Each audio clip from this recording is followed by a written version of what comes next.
What's up, bitch ass niggas? Maybe that's a little too aggressive to start the episode. Um, Reverse.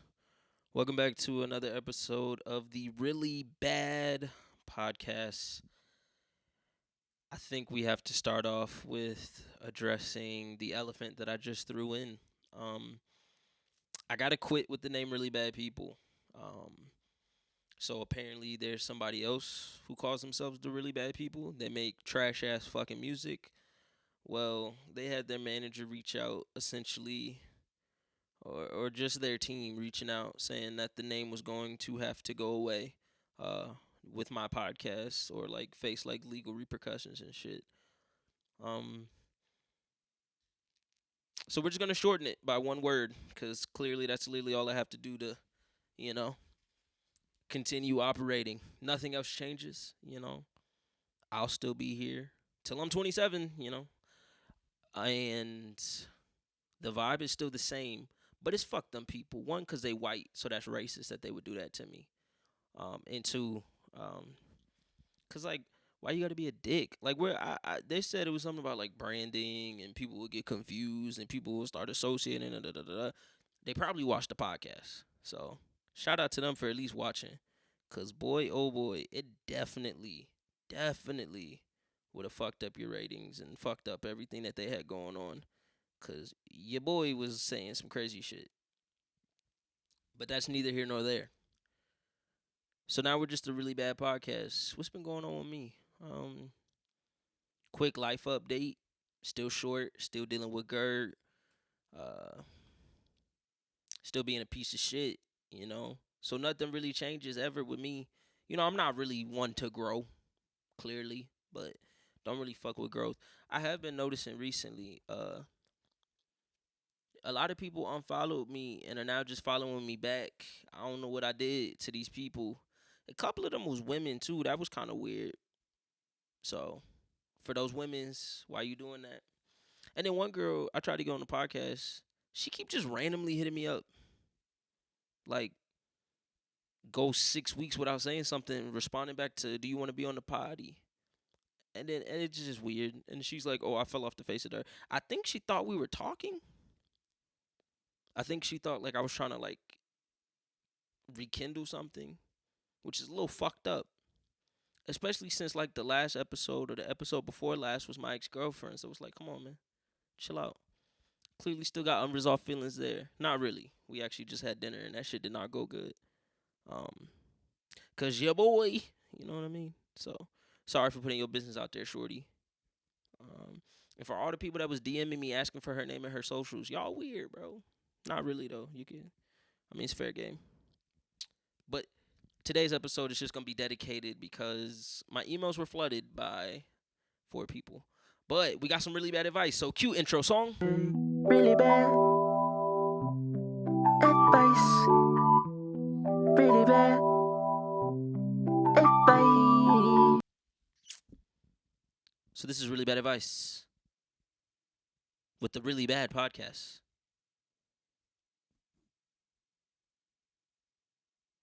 And I just want to say thank you for everybody that submitted something. And if you want to submit something, you can go here at the rllybadppl@gmail.com. Submit there or go to our subreddit, Really Bad Advice.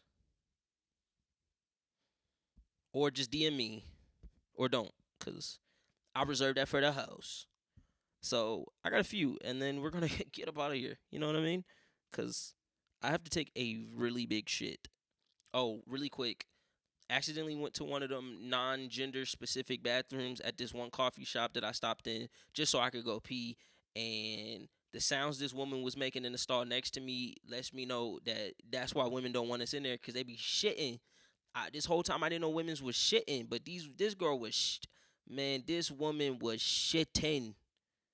I heard the thuds. Like it was like a 300-pound man was possessing this like 5'2" white lady, but she was shitting and shitting and shitting. She got to have the Crohn's, the Ibs. She got to have all the little gastrointestinal issues. Cause I'm talking, man.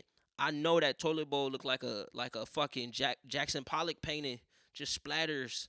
That shit was probably disgusting. So yeah, that's why women's don't want us in there. Also, sexual assault. We don't really play with that. So I get why y'all don't want us in there off the rip. But see, I don't want her in my bathroom now. Actually, she might need to go to the men's bathroom and let me switch. Cause that shit was crazy. So I'm all for the gender nonconformity and the all that powers to my peoples. All they got like a purple flag. I think I don't really be knowing, but I fuck with everybody. That lady, she need to go to like a family bathroom. I think they should actually small rant, and then we'll get to the really bad advice. Cue intro song. Really bad. I think they should have like a bathroom that's specific to what you got to do. You know, so this is the piss room. This the shit room. Because I don't like going to go take a quick wee because I don't shit in public places. That's fucking disgusting. I go at my home like I'm supposed to so I can take a shower afterwards. Because who wants to shit and then go about their day? I don't care how bad the shit is. I'll hold it. I will quite literally explode before I shit in a public bathroom. Like legitimately. If it's diarrhea, I'm shitting myself before I shit in a public bathroom. I don't care. That's disgusting. All right? But they should separate it by what you got to go do because I hate walking in to take a little quick little wee wee and it just smell like caca up in that motherfucker. And it always be like them little man. I tell you the worst shitters, real quick. Of course you got to throw big white men and women now. I didn't know that, but big white women too. Y'all probably be shitting like that, ladies. And two, Asian men. I don't know what's up, but them niggas be shitting. My one Asian homeboy had hemorrhoids and he used to always be constipated. So that really distorted the way that I view Asian shitting. But they be shitting and then go living their life. That shit different. And then three, them niggas, they be shitting. They be shitting. That's why I don't ever go to some of my niggas' houses because I notice everybody has different shit etiquette too, which is very specific. Like I feel like you got let me clean up my language a little bit. Everybody has different poop etiquette and poop etiquette needs to be consistent. And that's why, especially when it comes to defecating in a public restroom, I have a little bit of anxiety or performance anxiety. So much so because I feel like the etiquettes are different. One, I feel like the way that you sit on the seat, that's a little weird. If you sit with your whole back to the back of the seat, you're a different type of shitter. You know, that means you gotta really like dig down deep to get that out of you. You need more fiber in your diet. Now, if you sit too high and you get the toilet, like in that first slope of the toilet bowl, if there's streaks on there, you're also crazy. Sitting dead center is very hard. I do understand. So you're either gonna be skewed a little back or a little forward, but you should never be at the extremes of it. But that's why they say life's a bell curve, cause them outliers are crazy. So if you shit into the back of the toilet bowl to the point where you got a little bit of streak on the back of that toilet seat, you're different. You're different. You deserve prison. And if you sit too close, and then first off, if you sit too close and you're a male, I don't know about the female sisters, but the males is if you're a male and you're sitting that close, your wee wee is touching that seat. You know what I mean? And I don't like that. So that's weird too. So yeah, both of y'all on that bell curve. The extremes deserve death. Everybody else normal. But see, that's why like poop etiquette is so important, and that's why I can't shit out in public because I don't know who came in there before me. And then y'all just trust. I remember going to school in high school, middle school, elementary school, don't matter, any type of school, college, where people just had trust that the janitors was doing their job. See, I never trusted the janitors. You feel me? Because we had this one lady who was mad racist, and my brother was fucking with her granddaughter at one point, and I had a feeling she did not clean any of the bathrooms that the black kids was in. Because I noticed the ones where I saw the niggas congregating during like free periods or like any time that we was in the hallways, I knew them bathrooms always smelled like some shit. And you know what? I knew this one nigga. Shout out Mike Allen. He was a little weird, but that nigga could shit anywhere. And I remember one time I caught him just shitting. Right? I didn't mean to. I was in the bathroom. He ain't closed the door on some weird shit. And I opened the door and he was in there. He's like, Beck, what the fuck? And I was like, hey, my bad, bro. And he was like, yeah, this toilet stall. Oh, that's what it was. The stall was broken. The door was broken. He's like, yeah, it's always broken. But then we didn't break eye contact for a minute because I just noticed the way this nigga was sitting and this big boy. That's how I knew I shouldn't be shitting out in public, cause he was just sitting like normal people, you kind of shit and you got your wide stance. Nah, he like 6'6", so he was shitting like this, and he was like stressed, like on some thinking man shit, and I was just like, yeah, bro, I'm not supposed to be shitting with you, So I just shit at my crib like a normie, but That's neither here nor there. I hope y'all liking my thigh. But back to really bad advice. Cue intro song. Really bad advice. All right. Where's it at? Where's it at? So this one is crazy. I'm gonna start with this one. I'm struggling with aggressive thoughts towards my girl. How can I seek help before it turns? What's popping? I'm deeply troubled by these aggressive thoughts I've been having towards my girl. I've never acted on them because, that's crazy, but they're becoming increasingly frequent and a little more intense than I'm used to. I'm scared. Used to. Okay, first off, I'm gonna pause right there. Used to. Um, okay. I'm scared of what might happen if these feelings continue to grow. See, I want to seek help before it escalates, but I'm afraid of the stigma and all that bullshit that's gonna follow. How can I address these feelings and get support I need to ensure I don't harm my girl? What steps can I take to manage these emotions and ensure the safety of my relationship? Thank you for your support. What the fuck? Why the fuck would you send that to me? What am I gonna say? I'll keep it a beam with you. I'll keep it a beam with you. I have been the victim of domestic violence. It sounds crazy, but it's mad believable. Cause I used to mess with a lot of big women. Shout out all my big girls. I love them. I love just a voluptuous woman. But this one girl used to put her hands on me, and it was in college. I was a little feeble. I was just trying to get some. You feel me? And we kind of. But one time she hit me, and she hit me so hard, I recognized this wasn't for fun anymore. Like she had a real issue with me, and in that moment, I didn't really know what I could do. Like I had no way to escape it because not only was I'm not getting past her physically, mentally, she also kind of got me. Like, you gonna be a little bitch. You gonna go back to your homeboys and tell them you got hit by your girl? Yeah, how's that gonna go over? Um,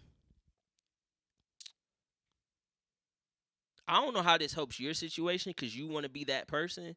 So, yeah, bro, just hang it up, bro. I don't think that girl's the one for you.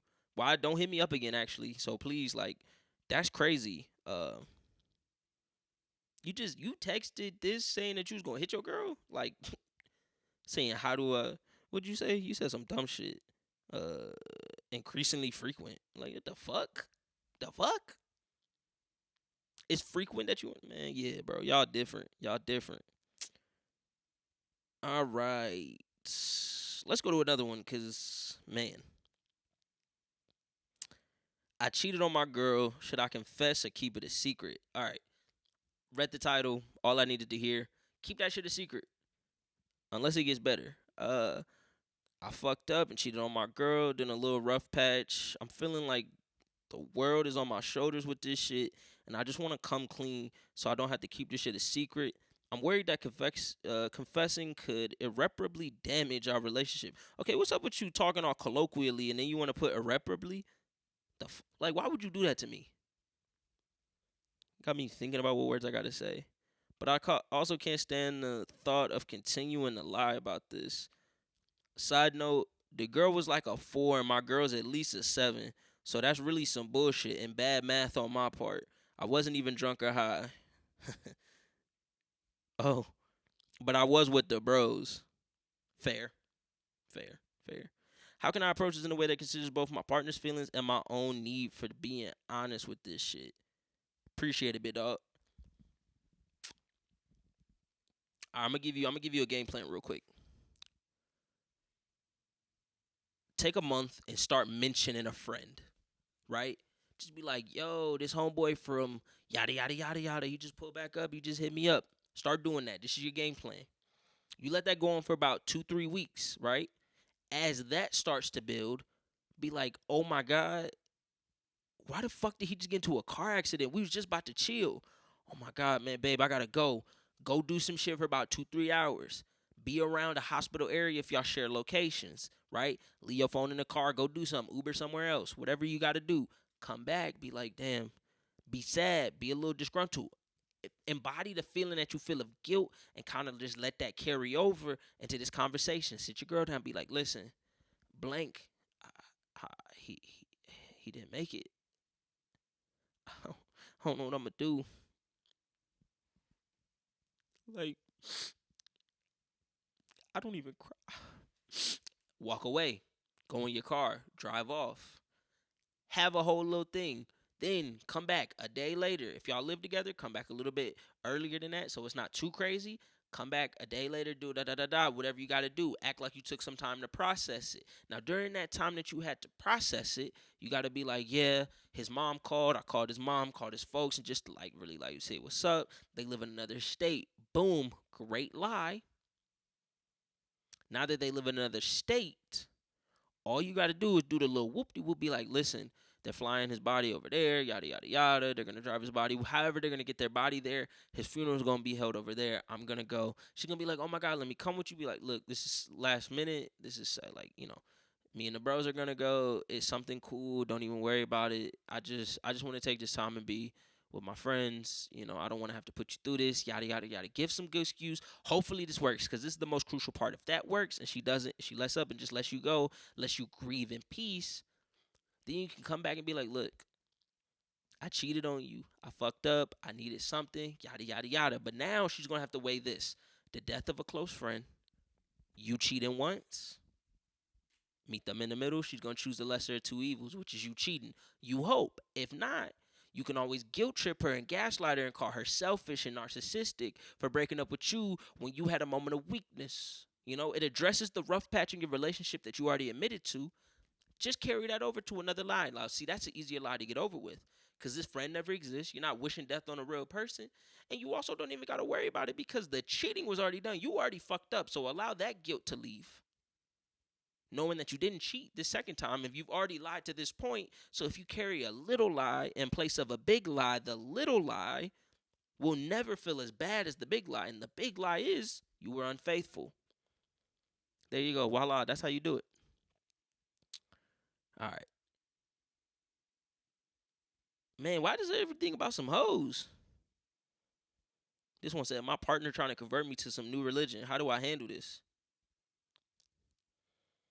Oh, shit. Okay. We got a good one. Nah, never mind.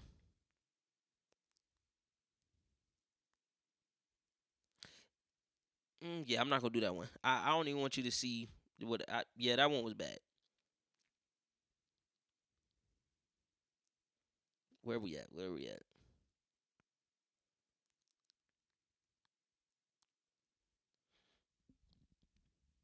All right, this is going to be the last one. Best for last. My sister in law keeps telling my fucking kids they fat. How do I address this without starting a family feud?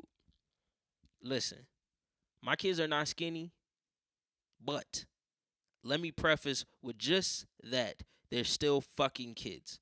My sister in law has always had a bit of a no filter attitude, but lately her comments about my children's bodies have crossed a little bit of a line. She made several remarks about them needing to watch what they eat and even made a joke that my youngest was a chubby bunny. I'm livid but don't want to escalate things or cause a massive family rift, especially seeing that this is my husband's family and we already don't have the greatest relationship with them. How do I address this issue without crashing the fuck out? Because the last thing I want is my kids to grow up without connections with their cousins. But if their mom keep running their mouth the way that she has, it's only going to further damage my relationship with these people to where it won't matter if they had their cousins at all. I don't know what to do. I feel like I'm a crash out, and I just need some advice on how I do this appropriately, or at least tactfully enough so that I don't ruin the relationship with my husband. What the hell should I do? Um, Ma'ams, as a former fat kid, now a chubby adult, I say this: them niggas need to get fat shamed. Uh, the earlier the better. So now they just think it's just how it goes. See, that's the one thing I think a lot of Hispanic and like African American families done got down packed. We make fun of everybody for the things that's wrong with them. Um, I had a cousin with no titty. We called her Tittyless T. Shout out to her. Her real name was Chris, and nobody actually called her that but me. Um, but yeah, my brother called me fat every day of my life. Even when I wasn't fat, he called me fat. And then now that I'm like trying to not be fat, he still called me fat. So yeah, fat shaming work a little bit, or it don't, and your kids just get up out of here quick, which that's cool because now you don't gotta worry if they gonna be success or failures, because then you could just you know what I mean. But then you also gotta address how fat is your kid, because I respect the fat family. I talk about this extensively. Fat families are a necessary evil in this world or a necessary good in this world. They're a balance of morality. Because if the mom and the daddy fat, so maybe that's what it is. You letting her project her feelings onto your kids, but then you also letting her comments project upon to you because you the fat one. So really, let's figure that out. I want you to send me another follow up with this, with the image of you and your family, or an image of you. Just so I can see what we working with, because you got to think, if you a fat person and you got some fat ass kids, maybe she's doing you a justice. She's saying it to your kids who can change it, because at the beginning stages of their fatness, but your fat ass is not. So let's really reconsider it. And mind you, this is from a fat ass. I'm a fat ass, right? So I can say these things a little aggressively. Um, Also, I respect the crash out. Fuck that lady, because she don't need to be talking about your kids. If she got a kid that got some special needs, make fun of that. If she got a kid, maybe she got a kid that's a hoe, make fun of that. Because I'm not going to speak about my family no more, because apparently that get me in trouble. So all I'm going to say is reasonable crash out. My third little thing is, like, where the fuck your husband at? Because if this is his sister, he should be able to debt that shit immediately. So I don't really know your husband failing you as the man of the house. See, I wouldn't, especially if you the good type of fat, because I like a thick fat. If you thick fat, we could work with that. But see, if we just unhealthily fat, then yeah, we might have to talk. There need to be some considerations for health in a future tense, because you need to help your kids facilitate a healthy lifestyle. See, I got parents that lean more towards the heavier side, but see, we got smaller frames. So I'm a little nervous because my mom's slowing down a little bit. She in her 50s. I think she might be 54, 55. Them legs not moving the same. My dad doing pretty good. He done lost a lot of weight because he started stressing. But you see, that stress gonna hit his heart a little bit if he don't stop. So, like, there's some counterbalances to it. So yeah, take care of your kids. Get them niggas into sports. Or just let them be comfortable fat. See, I like fat people with confidence. Fat Boy SSC, I think that's his name, or BFB the Pac-Man, one of my favorite rappers of all time. He know he fat. He lives it. So yeah, exploit your kids for being fat. See, we love fat kids. Look what we did with Terrio, and then look what happened to Terrio because the internet kind of got him. So maybe you just need to let your kids be fat and just fade your like sister-in-law, like beat her ass type shit. You know what I mean? And don't go around people that gonna run their mouth, expecting them not to run their mouth, and then let it bother you. That's on you. Protect your energy at the end of the day. Because if you know she always with that, then like be with it back. Like make fun of her dumbass kids. You ain't say nothing about her kids, so she ain't got no kids. Make fun of her husband. Do something. Like you really gotta like come at it directly, or you just gotta let it be. So I don't really know if I got real good advice on this, but like if your kid fat, let him be fat and just let him vibe, or help that nigga get in shape. And if you fat, you gotta lead by example. So get your fat ass in shape, and then y'all good. You know. So yeah, this has just been the really bad advice for the really bad podcast. Let's get that back in. Let's just run that little intro song once again. Really bad advice. But yeah, let's really hammer that in. It's the really bad podcast. And this podcast was brought to you by BetterHelp. Yeah, bro, it's probably over. So go grab that rope. Enter my promo code. This shit don't work. To get 10% off your first order of therapy. Y'all probably need it. I don't no more because I done healed myself. So shout out to that. Nothing a little Percocet won't heal. You know what I mean? Nothing a little Fent won't heal. Get bent off that Fent. So this episode was also brought to you by fentanyl. Get bent off that Fent type shit. So yeah, it's really all I got. The Really Bad Podcast is only up from here. This is episode, I think, 18 or 19, and we're closing in on 20. So we're going to do something really big for 20. I can't wait. It's going to be very exciting. I hope you guys have a great rest of your day, and don't unalive yourself. Really bad people, really bad people. Really bad people, really bad people. Ooh, really bad people, really bad people. Really bad